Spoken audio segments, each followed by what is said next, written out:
gane ita rayuwar musiri ce, yan uwa daɗi da wuya Allah shi ya san abun riskar rayuwa. Gane ita rayuwar musiri ce, yan uwa daɗi da wuya Allah shi ya san abun riskar rayuwa.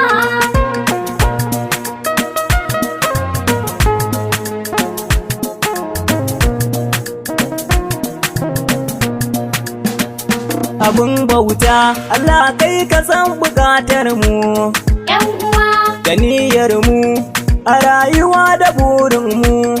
yan uwa Allahu gwani ita rayuwar ka tsara mu, yan uwa da duka abun da za ya zo ya tada mu. yan uwa Ko wannan mutum da gaddarar da zai samu, yan uwa da daɗi da wuya samu rashi da wannan duka a rayuwa. Yan uwa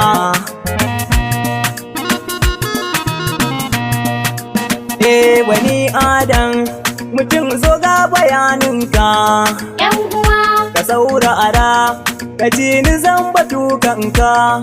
yan uwa In kana cikin uwa Allah ya tsara sirrinka, yan uwa da duka abun da zaka yabu ruhinka.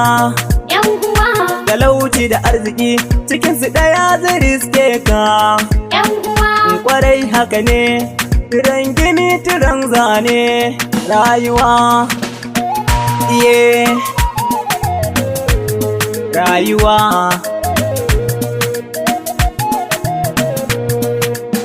rayuwar kenan wani mutumin da daularsa, yan uwa ganerar nan har ta wuce lissafinsa.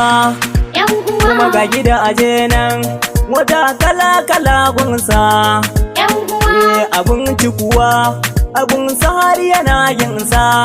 yan uwa A koyaushe yana cikin nishadinsa. yan Ai uwa haka Allah ne ya so ya ganshi haka, kun ji yan uwa. Rayuwa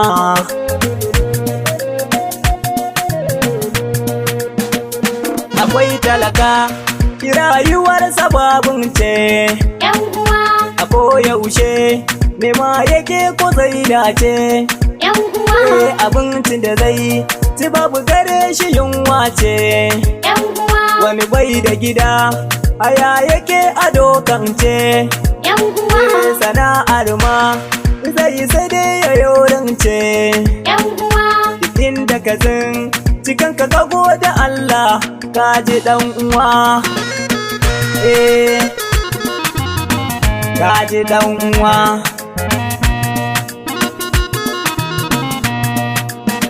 Wani ya fi wani a rayuwar mu shaidarka, yan uwa ga misali ma mutum ka duba yatsanka. yan uwa Kamar haka ne kai dan adam misalinka, yan uwa kuma Allah ne ya so hakan ya tsara ka. yan uwa Mutum dage kawai da neman halalinka, yan uwa ka bar hangen na wani ka kalli naka ka ji dan uwa. Ka ji dan uwa.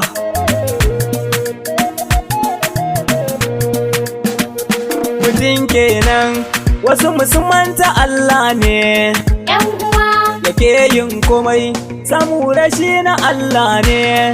yan uwa Wasu suna bin boka da malaman su shirka ne, yan uwa wasu a ɗaukar su samu na boka da malam ne. yan To uwa wallahi ku ji samu rashi na Allah ne. yan uwa Mutum kenan wasu musulman ta Allah sun yi ɗimuwa.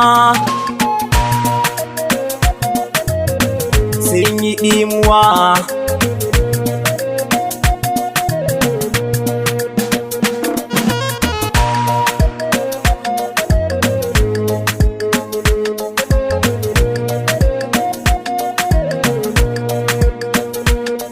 gane ita rayuwar musiri ce, yan uwa daɗi da wuya. wuya Allah shi ya san abun riskar rayuwa Maganka ne ita